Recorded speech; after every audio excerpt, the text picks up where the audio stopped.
다윗은 통일된 이스라엘의 왕이 되었습니다. 유다 지파만의 왕으로 7년 6개월을 있었고, 그리고 이제 하나님의 순리 아래서 자연스럽게 온 이스라엘의 왕이 되었죠.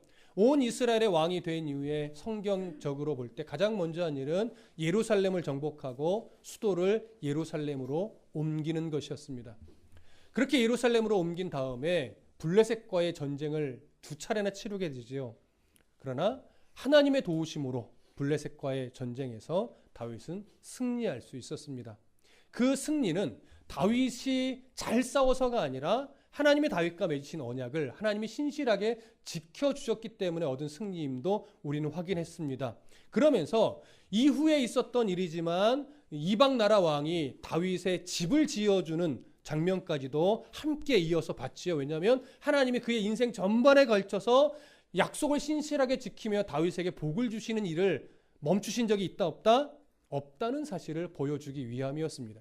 이렇게 5장까지 역사 속에서는 하나님이 다윗을 어떤 과정을 거쳐서 어떻게 훈련을 시키셨고 어떻게 왕으로 세우셨으며 어떠한 복을 끊임없이 주었는지 보여주었습니다. 그러나 그 보여주시는 과정 속에서 크게는 뭘 보냐면 다윗이 어떻게 다듬어져 가면서 어떤 연단의 과정 속에서 어떻게 훈련되어져서 성숙한 신앙을 가지게 됐는지 이 모습도 있었는데 그 사이사이마다 변함없이 하나씩 들어가는 게 뭐였어요? 다윗의 연약함이었어요. 다윗의 교만이었어요. 다윗의 방법이었어요. 근데 그 다윗의 교만 중에 두드러지게 변함없이 그 역사에 계속 나타나는 게 무엇에 관한 문제였습니까? 바로 여자에 관한 문제였어요. 그래서 헤브론에서도 아내들을 여러 두었고 그 사이에서 자녀들을 낳았고 또 예루살렘에 올라온 이후에도 첩들을 두고 아내들을 두고 또 자녀들을 낳았습니다. 자녀들을 낳았다라고 하는 것이 결국 하나님의 가시적인 복을 주었다라고 하는 하나님의 복을 여전히 주고 계시다라고 하는 의미도 되지만 다윗은 이스라엘의 기름 부음 받은 왕으로서 아내를 많이 두지 말라 하신 신명기의 말씀을 어기고 있는 다윗의 연약함의 모습도 그 안에 담겨 있는 것이다 라고 하는 사실까지도 확인을 했지요. 그러면서 제가 어떤 말씀을 하나 툭 던져드렸냐면 이제 6장과 7장으로 이어져 가면서 다윗의 어떤 교만함이 이제 자라나기 시작하고 그 교만의 절정이 7장에서 드러나고 하나님은 그런 다윗의 교만을 여지없이 꺾으실 것이다. 우리 그런 장면을 보게 될 것이다. 이렇게 말씀을 드렸는데 오늘은 바로 그 교만과 그 교만을 꺾으시는 모습을 여러분 보게 될 것입니다. 우선 우리 6장 우리가 읽은 본문에 보면 특별히 두드러지게 눈에 딱 들어오는 것이 뭐냐면 다윗이 하나님의 궤를 다윗성으로 뭐 하는 거예요? 옮겨가는 장면이에요. 근데 어디에서 옮겨간다고 성경이 말하냐면 오늘 성경에서 바알레 유다에서부터 옮겨간다고 이야기를 합니다. 근데 이것이 사무엘 상으로 가면 이게 바알레 유다가 아니라 어디라고 나와요? 기럇 여아림이라고 나와요. 그러니까 바알레 유다는 기럇 여아림이라는 지역의 옛 이름이에요. 그러니까 똑같은 곳이에요. 그러면 이 하나님의 궤, 우리가 언약궤라고도 부르고 법궤라고도 부르지요. 이 하나님의 궤가 몇 년 동안 이곳에 있었냐면 대략 70년에서 80년가량 이곳에 말하자면 방치되어 있었던 겁니다.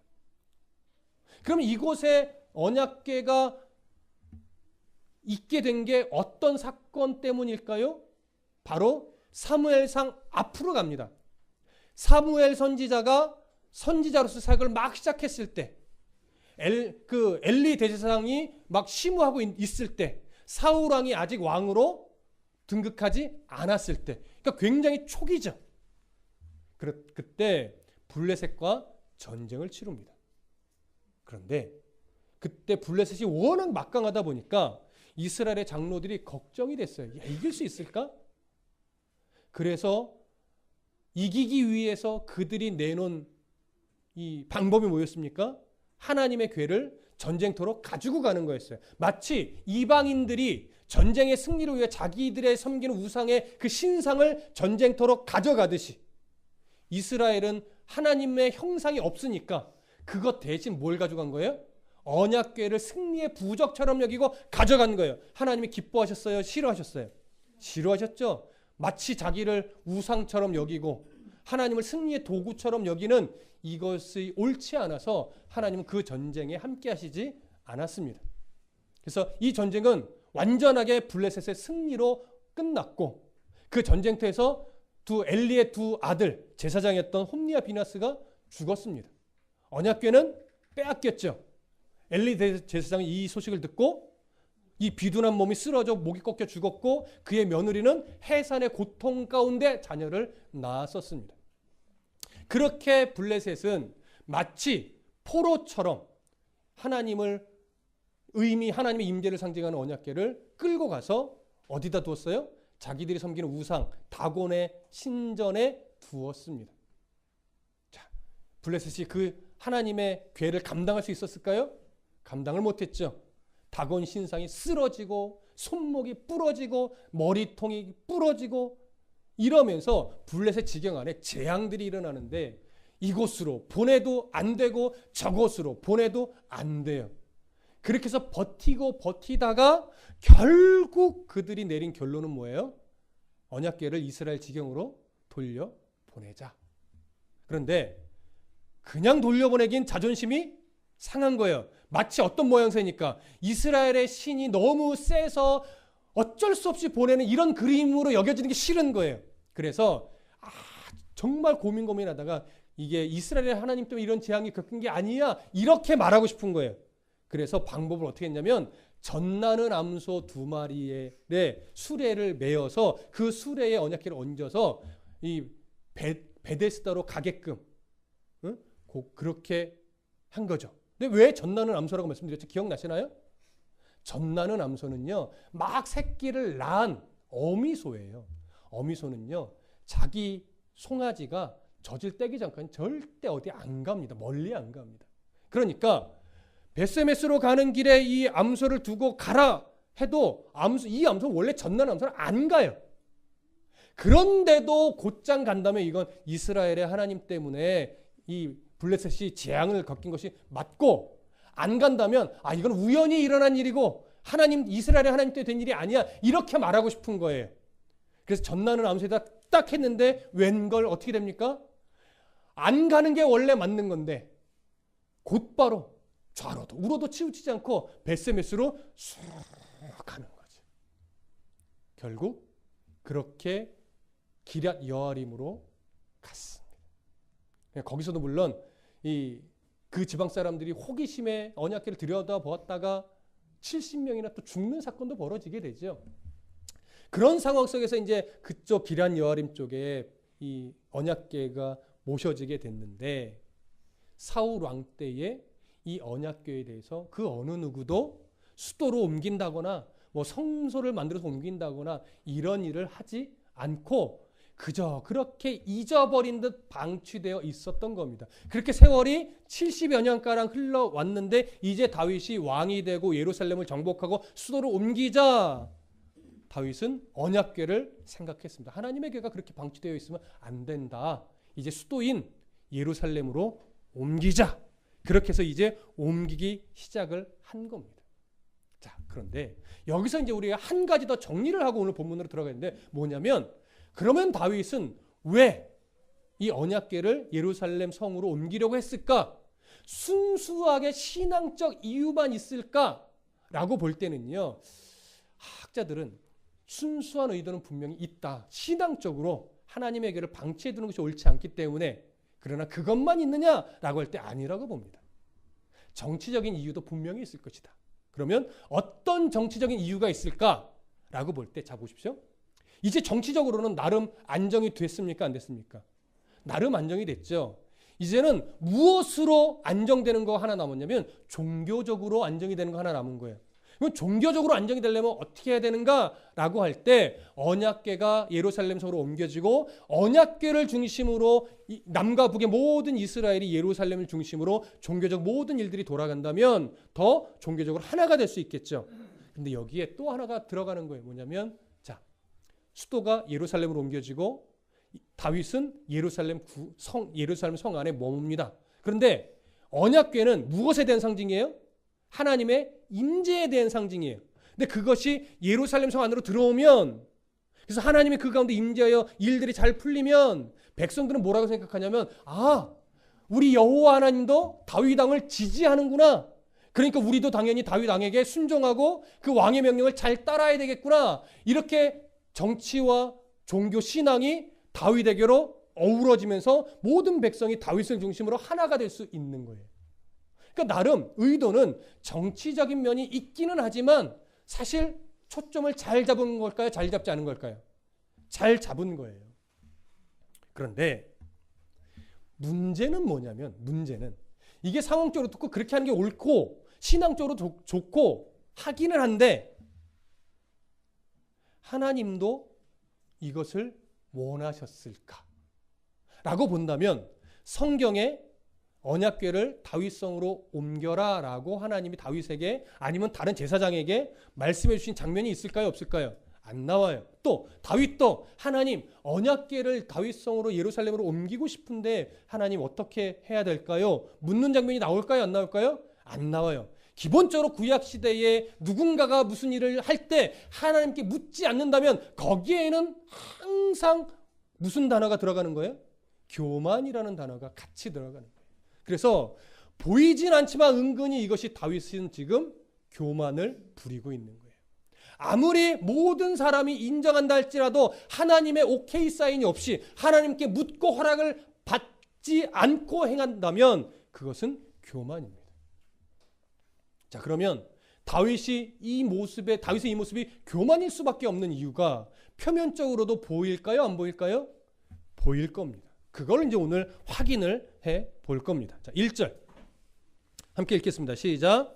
다윗이 이스라엘에서 뽑은 무리 3만 명을 다시 모으고, 자, 하나님의 궤를 다윗성으로 옮겨가기 위해서 다윗이 몇 명을 이스라엘 중에서 뽑았냐면 3만 명을 뽑았습니다. 근데 3만 명을 이스라엘 중에 뽑았다는 것은 뭐냐면 각 지파에서 고루고루 이 언약궤를 옮기기 위해서 군인을 선발했다고 하는 거예요. 군인을. 그러니까 3만 명의 군인을 뽑았다는 얘기인데 여기에 보면 우리가 스쳐 지나갈 수 있는 단어가 하나 나와요. 다시라고 하는 단어예요. 3만 명을 어떻게 뽑았어요? 그냥 뽑은 게 아니라 다시 뽑았어요. 이게 다시 뽑았다는 건 뭐예요? 이미 앞에 이들은 뭔가 뽑았던 적이 있는 거예요. 그럼 앞에 이 3만 명의 군사를 뽑았던 것은 어떤 사건과 연결이 될까요? 블레셋과의 두 차례 걸친 전쟁이에요. 이 전쟁을 위해서 선발했던 3만 명을 전쟁이 끝나고 돌려보냈는데 얼마 지나지 않아서 이들을 다시 불러 모은 거예요. 언약궤를 옮기기 위해서. 자, 그러면 언약궤를 옮기려고 군인 3만 명을 모집한 이유가 뭘까요? 언약궤를 옮기는 건데 왜 뭐 싸울 일이 있나요? 이것은 싸울 일이 있어서가 아니라 언약궤가 있는 지역이 어디에 가까운 곳이냐면 블레셋과 가까운 접경 지역이에요. 그러다 보니까 지금 얼마 전에 블레셋과의 싸움에서 이겼잖아요. 블레셋이 자존심이 상할까요? 안 상할까요? 원정에서 2번이나 졌는데. 그래서 언약궤를 옮길 때 이들이 공격하거나 방해하거나 할 수 있기 때문에 혹시나 있을지 모르는 블레셋과의 충돌을 대비해서 3만의 군사를 다시 모으는 거예요. 무슨 말씀 이해되시죠? 그렇게 해서 3만의 군사를 모으고 이제 언약궤를 옮기는데 2절 다 같이 보시죠. 시작. 다윗이 일어나 자기와 함께 있는 모든 사람과 더불어 바알레 유다로 가서 거기서 하나님의 궤를 메어 오려 하니 그 궤는 그룹들 사이에 좌정하신 만군의 여호와의 이름으로 불리는 것이라. 자, 하나님의 궤를 옮기기 위해 자기와 함께한 모든 사람을 함께 이 바알레 유다 기럇 여아림으로 갔다라고 하는 겁니다. 함께는 모든 무리라고 하는 것은 뭐냐면 우선 군인 3만 명, 그리고 함께하는 정치인이나 관료들, 제사장들, 레위인들, 찬송하는 사람들 뿐만 아니라 뭐 자기의 아내들도 있겠지요. 자손들도 있겠지요. 여기에 또 어떤 그룹이 포함될까요? 제사를 드릴 테니까 제물이 될 소도 필요하겠죠.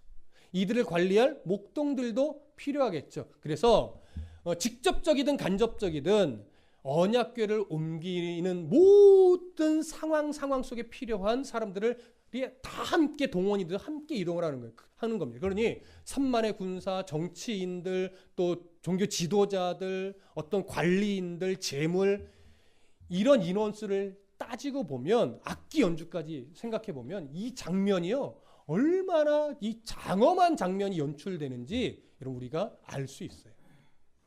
먼저 그려보세요. 수많은 사람이 이 언약궤를 옮기려고 언약궤를 중심으로 쫙 이동해 가는데 막 앞에서는 빵빠레가 울려대고 춤을 추고 경건하게 따라가기도 하고 그 뒤에서는 재물들이 막 음매 소리를 내며 따라오고 이게 보통 정성이 아니에요. 엄청난 정성을 들여서 이제 이동을 해 가는데 하나님의 궤라고 하면서 그 사이에 그 궤를 뭐라고 하냐 그룹들 사이에 저장하신 만군의 여호와의 이름으로 불리는 거라고 해요. 자, 하나님의 궤는 우리가 언약궤로도 불리고 또 법궤라고도 한다고 하는데 기본적으로 궤 안에 이제 필요한 하나님의 그 세 가지 것들이 있잖아요. 그 궤 위에 뭘로 덮여져 있죠? 속죄소라고도 불리고 시은좌라고도 불리는 뚜껑과 같은 것이 금으로 장식된 것이 덮여져 있는 거예요. 그리고 그 위에는 오늘 그룹이라고 하는데 케루빔이라고 하죠. 하나님을 수호하고 거룩하게 높이는 이런 역할의 천사의 형상이 두 천사가 이렇게 조각이 되어 있는 거예요. 마주보고 날개로. 그런데 이것에 대한 상징이 그 천사들의 모습 사이로 하나님이 뭐 하신다? 임재하신다라고 하는 상징인데 이제 이것을 왜 이 뚜껑과 같은 것을 속죄소라고 하느냐? 죄를 속죄하는 곳이다라고 해서 속죄소라고도 부르는 거예요. 뚜껑 같은 것을.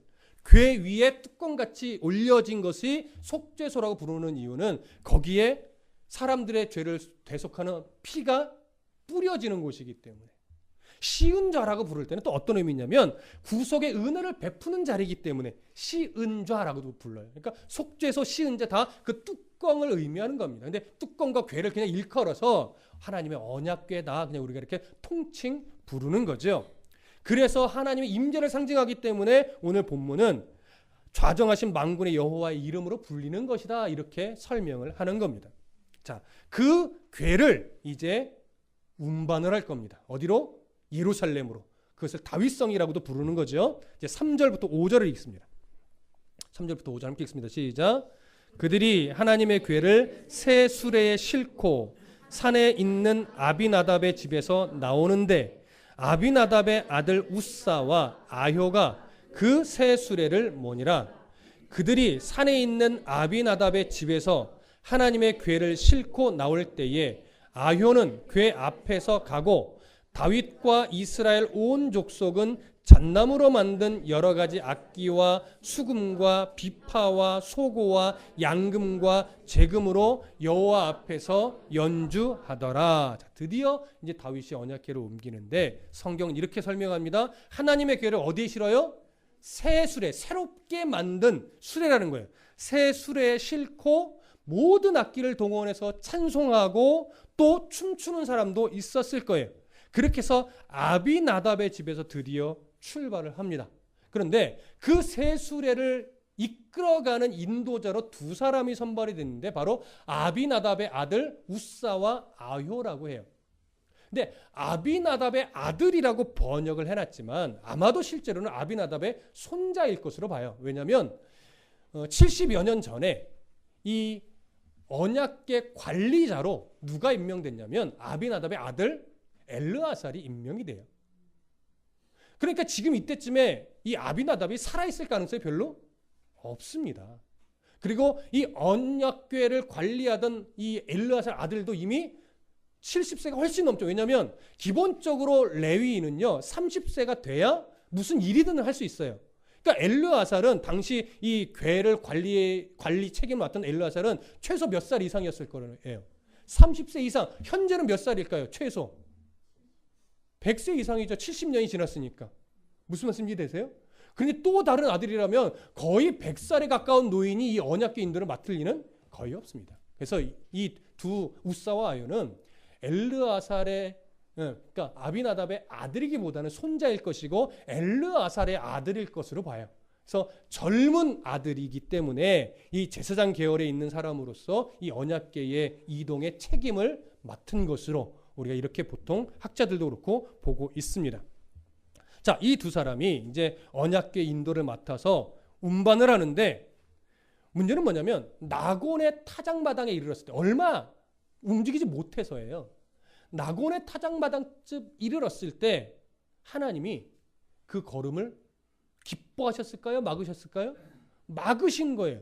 그래서 하나님이 나 이렇게 옮기는 거 싫어, 이러한 의미로 소들을 일으킵니다.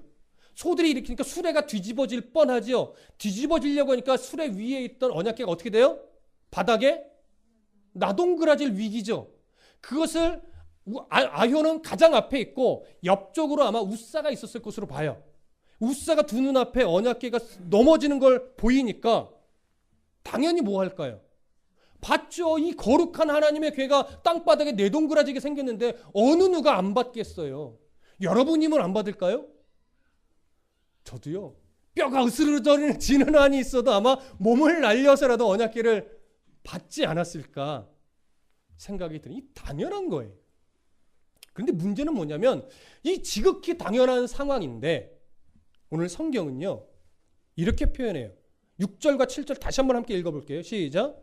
그들이 나곤의 타작마당에 이르러서는 소들이 뛰므로 우사가 손을 들어 하나님의 궤를 붙들었더니 여호와 하나님이 우사가 잘못함으로 말미암아 진노하사 그를 그곳에서 치시니 그가 거기 하나님의 궤 곁에서 죽으니라.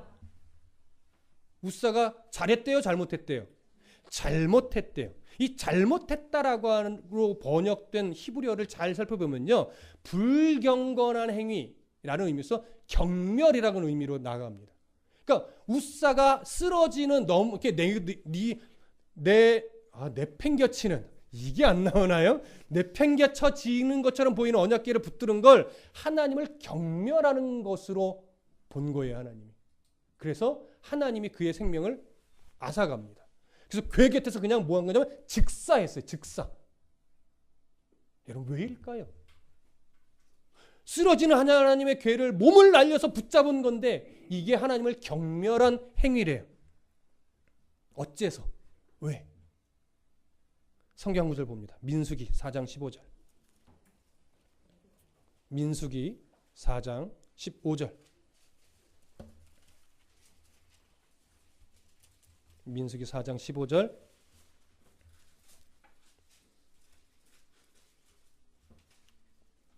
자, 찾으셨으면 함께 읽습니다. 민수기 4장 15절. 자, 찾으신 분들 함께 읽습니다. 시작.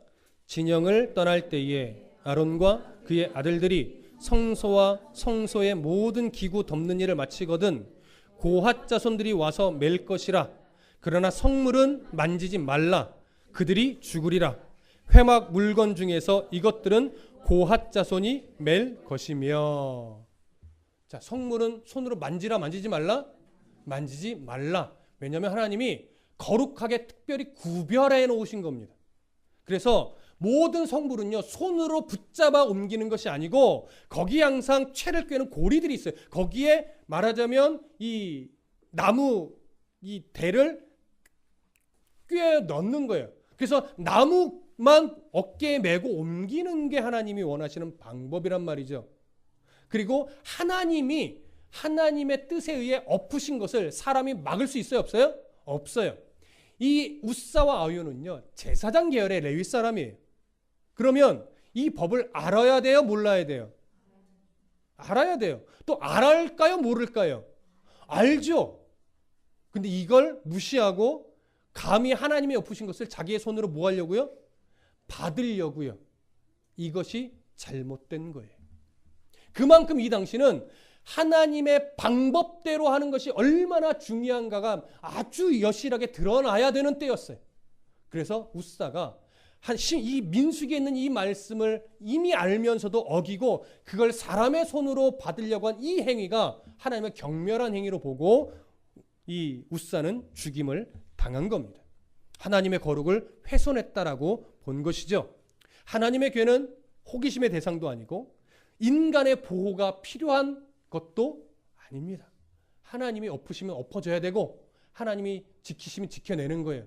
블레셋도 감당을 못해서 돌려보낼 정도로 하나님의 임재를 상징하는 이 언약궤는 하나님이 거룩하게 구별해 놓으신 거죠.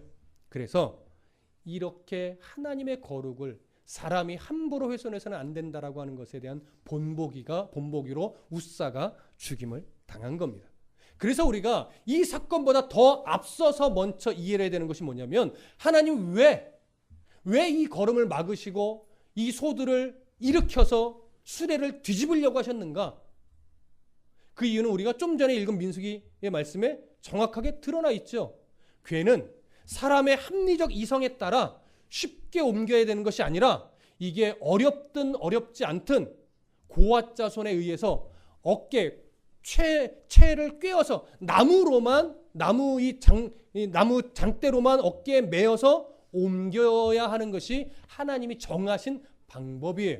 근데 이것을 다윗이 합리적인 판단과 자기가 할 수 있는 정성을 다하고 싶어서 아주 당시의 이해로는 고급스럽게, 오늘날로 얘기하면 세단, 수억 원짜리 차를 특별히 일부러 만들어서 거기에 언약궤를 실어서 옮긴 것과 똑같은 거예요. 사람의 시선으로 볼 땐 야, 대단하다.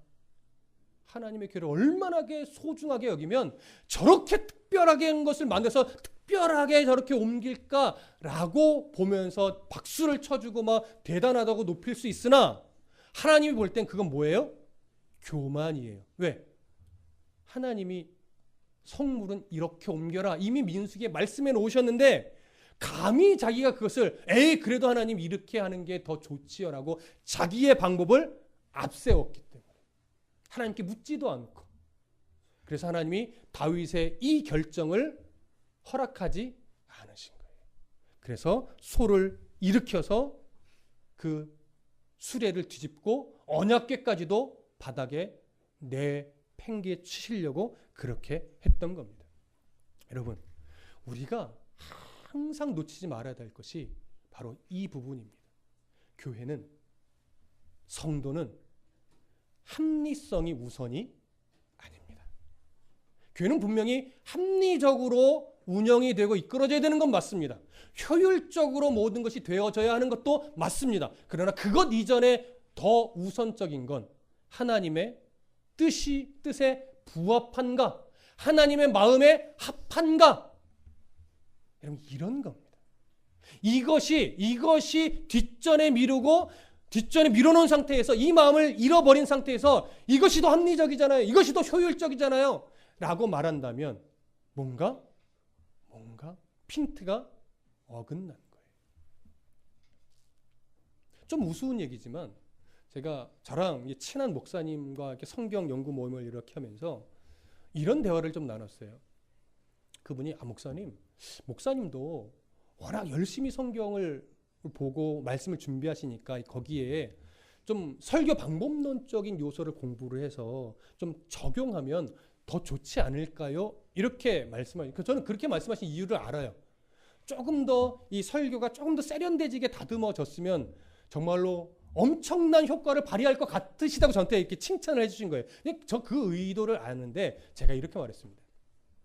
물론 좋지요. 그러면 또 이런저런 책도 더 많이 봐야 되겠지요. 그런데 저는 그렇게 안 하려고요.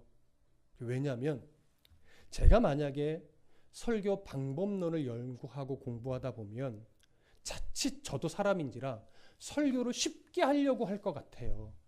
그래서 세련되게 하기 위해서 설교를 좀 쉽게 해서 방법론을 연구하는 것보다 좀 투박해도 그냥 저는 힘들게 설교 준비하려고요. 그래야 제가 교만 떨지 않고 말씀 안에서 치열한 싸움을 저도 해야 끝까지 겸손할 수 있지. 방법론 조금 배우면 설교를 쉽게 작성하려고 하는 성향이 사람은 생기거든요. 그래서 무슨 말씀인지 아는데 저는 그냥 지금처럼 막 열 몇 시간씩 들여가면서 이렇게 좀 무식하게 설교 준비하려고요. 이런 말씀드렸어요. 이것은 어떤 의도인지 아시겠죠? 하나님의 마음을 놓치지 않으려고 하는 그냥 저만의 기준인 거예요.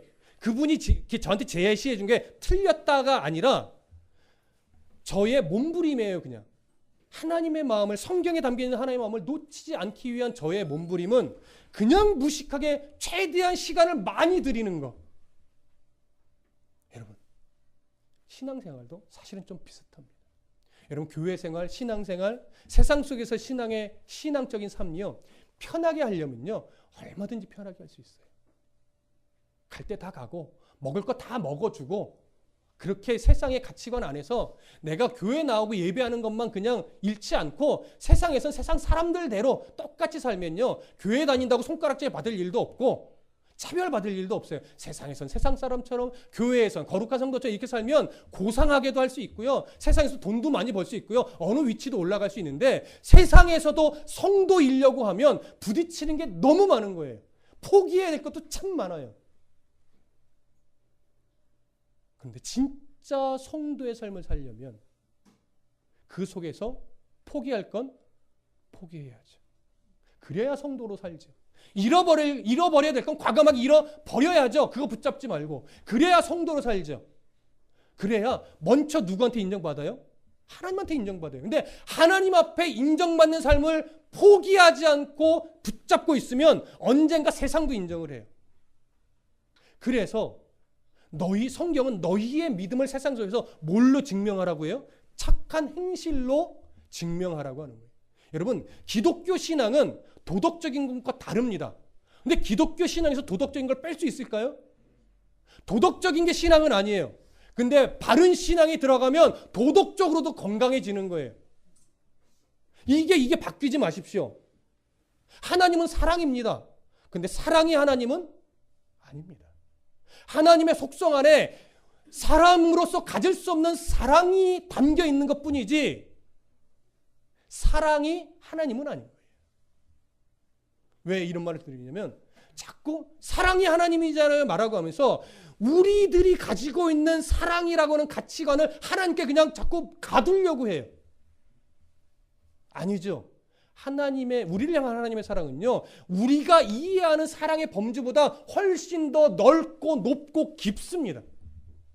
그래서 하나님은 사랑이라고 하는 큰 속성을 가지고 계시지만 우리가 생각하는 것처럼 사랑이 곧 하나님은 아닌 거예요.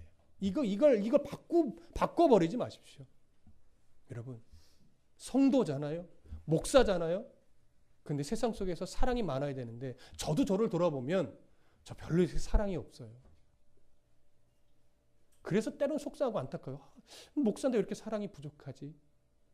그래서 저도 치열하게 제 속 안에서 싸우는 거죠.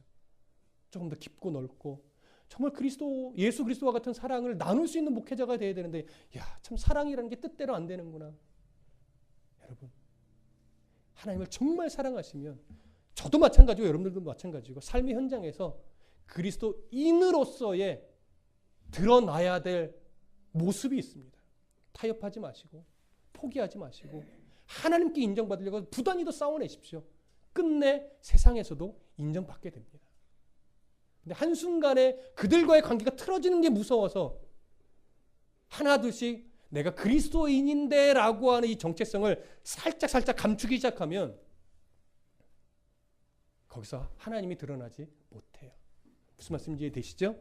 자, 그렇게 이 웃사는 하나님이 어떤 분인지를 정확하게 붙잡지 못하고 하지 말아야 될 걸 해버립니다. 다윗도 교만한 모습으로 그것이 마치 자기가 하나님께 드릴 수 있는 최고의 것인 양 착각하고 하나님의 방법을 버리고 자기 방법을 써서 옮겨서 하나님 그 걸음을 막으셨습니다.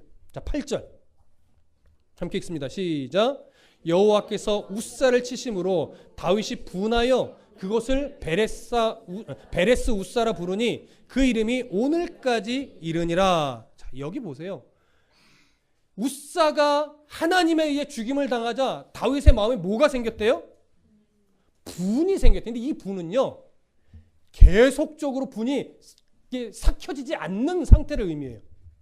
분이 그 장면을 딱 보면서 마음에 분이 나는데 이것이 분이 계속 가는 거예요, 한동안. 여러분, 다윗이 하나님 앞에 왜 분이 났을까요? 여러분, 가인과 아벨 때 기억나십니까? 창세기 강의할 때 가인도 하나님 앞에 제사했어요. 아벨도 제사했어요. 근데 아벨의 제사는 받으셨는데 가인의 제사를 안 받으니까 가인이 분해했어요. 안색이 바뀌었어요. 나중에 결국 아벨을 죽이죠. 근데 가인이 왜 분해했을까요? 자기가 드린 제사가 아벨보다 훨씬 더 화려했고 정성이 가득 들어 있었거든요. 그런데 하나님이 원하시는 제물이 아니었어요. 하나님 원하시는 제물은 뭐예요? 이 모든 것이 하나님의 은혜로 주어진 겁니다라는 감사가 그 안에 있어야 되는데 성경은 가인의 재물에는 소산이라는 표현을 써요. 그게 뭐예요? 자기의 땀 흘림의 결과물. 하나님 제가 이렇게 열심히 농사를 져서요 이런 열매를 얻었네요. 하나님 받아주세요 라고 하면서 어깨에 잔뜩 힘들어서 하나님께 잘 보이려고 올려드린 거예요. 하나님이 복 주신 그 결과물을 감사로 드린 것이 아니라 내 노력의 결실, 내 땀 흘림의 결실, 이걸 드리니까 그건 재물이 될 수 없는 거죠. 아벨은요 첫 새끼라고 표현해요. 첫 새끼. 이 첫은 무슨 의미예요? 대표의 의미예요. 맏아들의 맏과 같아요. 그래서 이 양을 치고 양들이 새끼를 낳고 한 이 모든 것이 제가 양을 잘 쳐서가 아니라 하나님이 꼴을 주시고 좋은 기후를 주셔서 하나님의 은혜로 양들이 잘 컸고 양을 새끼를 잘 낳습니다. 이 모든 것이 하나님 주신 은혜의 결과물입니다 라고 하는 이 마음이 첫이라는 표현에 담겨 있는 거예요. 그걸 드렸더니 하나님이 초라해도 부족해도 기뻐 받으신 거예요. 아무리 화려하고 정성을 다했어도 자기 노력의 결과물을 드렸기 때문에 가인의 제사를 안 받았다고요. 그래서 내가 이렇게 정성껏 하나님 앞에 열심히 농사져서 드린 제물을 하나님이 안 받으셨네? 그러니까 뭐가 나와요? 분이 나요. 다윗 똑같은 거예요. 하나님 앞에 왜 분이 나요? 자기가 할 수 있는 정성을 다했거든요. 자기의 합리적 이성으로 최고의 것으로 올려드렸거든요. 근데 하나님이 안 받으시니까 뭐예요 하나님? 내가 얼마나 노력해서 얼마나 고민하고 얼마나 하나님께 최선에서 멋지게 이걸 하려고 얼마나 고생했는데 이걸 왜 안 받으시는 거예요 하고 마음에 뭐가 나요? 분이 나는데 순간 분이 날 수는 있지요. 근데 빨리 돌이켜야죠. 아, 내가 뭘 잘못했지? 내가 하나님 앞에 뭘 실수했지? 이걸 생각했어야 되는데 분이 가라앉아요? 안 가라앉아요? 앉아요. 안 가라앉아요. 그래서 보세요. 9절 이렇게 표현하죠. 다윗이 그날에 여호와를 두려워하여 이르되 아니다. 8절부터 봐야 돼요. 여호와께서 웃사를 치심으로 다윗이 분하여 그것을 베레스 웃사라 부르니 그 이름이 오늘까지 이르니라. 다윗이 그날에 여호와를 두려워하여 이르되 여호와의 괴가 어찌 내게로 오리요 하고 다윗이 여호와의 괴를 옮겨 다윗성 자기에게로 메어가기를 즐거워하지 않았어요. 그리고 가드 사람 오벳 에돔의 집으로 메어 가게 했어요. 왜 두려웠을까요? 이 두려움은 이거예요. 내가 이거 계속해서 억지로 옮기려다가 이제 나까지 죽으면 어떻게? 이해되세요? 그 분이 아직 삭혀지지 않는 거예요. 하나님이 너무하신 거예요. 그러니까 즐겨하지 않고 안 되겠다. 나도 죽으면 어떻게? 이제 옮겨가지 말자. 차라리 그냥 오벳에돔 저 집에 임시로 보관하자라고 거기에 말하자면 잠시 방치하고 자기는 집으로 가버린 거예요. 이게 바로 다윗이 이 상황 속에서 교만했던 증거입니다. 자, 그러고 나서 한동안 시간이 흐르죠. 이제 몇 절을 보시냐면 11절 함께 읽겠습니다. 11절 시작. 여호와의 괴가 가드 사람 오벳 에돔의 집에 석 달을 있었는데 여호와께서 오벳 에돔과 그의 온 집에 복을 주시니라. 자, 어떤 복을 주신 것인지는 정확하게 알 수 없으나 사람의 눈으로 보기에도 야 저건 하나님이 주신 복이 맞네라고 여겨질 만큼 가시적인 복을 충분하게 준 겁니다. 아마도 자손의 복, 번영이라든가 뭐 가축이 많이 새끼를 낳다든가 여러 가지로 눈에 보이는 현상적 복을 많이 준 것 같습니다. 그렇게 해서 석 달을 있는 동안 이 집안에 복이 넘쳐나니까 드디어 이제 다음 구절로 가서는 다윗이 정신을 바짝 차리고 이제 드디어 하나님의 방법 안에서 언약궤를 옮기는 장면이 이제 앞으로 펼쳐질 겁니다. 다음 주에 이 부분은 우리가 살펴볼 거고요. 오늘 여기까지 바라보면서 우리가 또 한 번 가슴에 새겨야 되는 것은 뭐냐면 하나님은 철저하게 교회든 목회든 성도의 삶이든 자기의 방법은 하나님이 꺾어 가시는 것이 하나님의 방법입니다. 그리고 어떠한 모양새든지 우리의 모든 현명한 판단과 합리적 이성과 이런 선택들이 하나님의 방법 안에서 발휘될 때 비로소 그것이 의미가 있고 가치 있는 결정이 됩니다. 그러니 이 분별이 쉬워요, 어려워요? 어렵죠. 근데 왜 어려울 수밖에 없어요? 어려워야 끊임없이 하나님이 아니면 안 됩니다라고 우리가 매달릴 수 있어요. 매달리고 또 매달리는 과정을 겪어야 우리의 신앙이 하나님이 없으면 안 되는 신앙이 되고 하나님의 마음을 가슴에 새겨 넣는 과정이 필요한 거예요. 그게 쉬울 수가 없죠, 여러분. 신앙은 어려운 겁니다. 다른 말로 얘기하면 구원에 이르는 건 쉬워요. 하나님의 선택과 섭리 가운데 우리의 고백을 받아내는 거니까 우리가 할 수 있는 게 별로 없어요. 그런데 구원받은 이후의 백성이 성도다워지는 것은 무지하게 어려운 거예요. 그래서 치열한 싸움이고 영적 전쟁이라고 하는 거예요. 그럼 갈라디아서에 보면 성도들에게 전신갑주를 입으라고 말해요. 이제 가끔 표현하는 거지만 전신갑주를 취해라, 구원의 투구를 써라, 뭐 성령의 검을 가지라 라고 말하는데 우리가 선입견으로 보면 그래 날마다 내가 구원의 투구를 쓰고 의의 흉배를 붙이고 이렇게 전신갑주를 맨날 입어야지 라고 여기지만 이 헬라어를 문법적으로 살펴보다 보면요 이게 단회적이에요. 한 번이 한 번 또 입는 게 아니에요. 예수 그리스도를 믿었을 때 전신갑주를 입혀주면 끝이에요. 또 입는 게 아니에요. 왜 그럴까요? 이미요 우리가 예수 그리스도를 주로 시인하는 순간 하나님 우리에게 영적 군인으로 무장을 딱 시켜주고 영적 전쟁터 안에 툭 던져놓는 거예요. 전쟁이 끝나기 전까지 군인은 이 갑옷을 무장을 해제하지 않습니다. 전쟁이 싫어서 탈영하면 벗기도 하죠. 포로가 되면 벗김을 당하기도 하죠. 그런 몇 가지 상황 이외에는 절대 군인은 이 군장을 풀지 않습니다. 그러니 믿음의 싸움은 전신갑주를 입는 싸움이 아니에요. 전신갑주를 벗지 않는 싸움이에요. 근데 세상 속에서 우리는요 쉽게 벗어요. 왜? 돈 벌어야 하니까. 거래처에 사람 비유 맞춰야 되니까. 그러니까 자꾸 뭐예요? 구원의 투구를 벗든가 구원의 투구 위에 밀짚 모자로 그냥 덮어서 가리든가 의의 흉패를 벗든가 이 흉패 위에 이 반짝이 옷으로 살짝 덮어서 나 이만큼 놀 줄 아는 사람이에요 라고 자기를 포장하든가. 여러분 믿음의 싸움은요 내가 내 안에 있는 구원의 감격을 가리지 않는 거예요. 잊어버리지 않는 거예요. 끝까지 붙들고 그것을 나의 삶의 기준으로 붙잡고 살아나가는 거예요. 이것이 믿음의 사람의 어떤 기준입니다. 그러니 하나님의 방법 안에서 여러분 인생사의 모든 결정을 하기 위해 부단히도 고민하십시오. 안 들려주시면 깨닫게 안 하시면 하나님 앞에 떼쓰세요. 하나님 말씀 안 하시면요 나 그냥 이대로 죽을 거니까 알아서 하시라고. 자녀는 할 수 있어요. 하나님이 내 마음에 뭔가 확신을 안 주면 나 그냥 여기서 엎어져서 나 죽을 테니까 하나님의 뜻 안에서 좀 살아갈 수 있도록 좀 알려달라고. 그렇게 막 어거지도 피고 떼쓰는 거예요. 그 몸부림이요 결국 나의 이 육적 시선을 벗고 영적으로 하나님 마음을 보게 하는 이 발걸음이 된다고요. 근데 이게 힘들고 불편하니까 조금 떼써보다가 아닌 것 같으니까 그냥 세상적으로 그냥 가버리면 인생은 수없이 많이 돌아갑니다.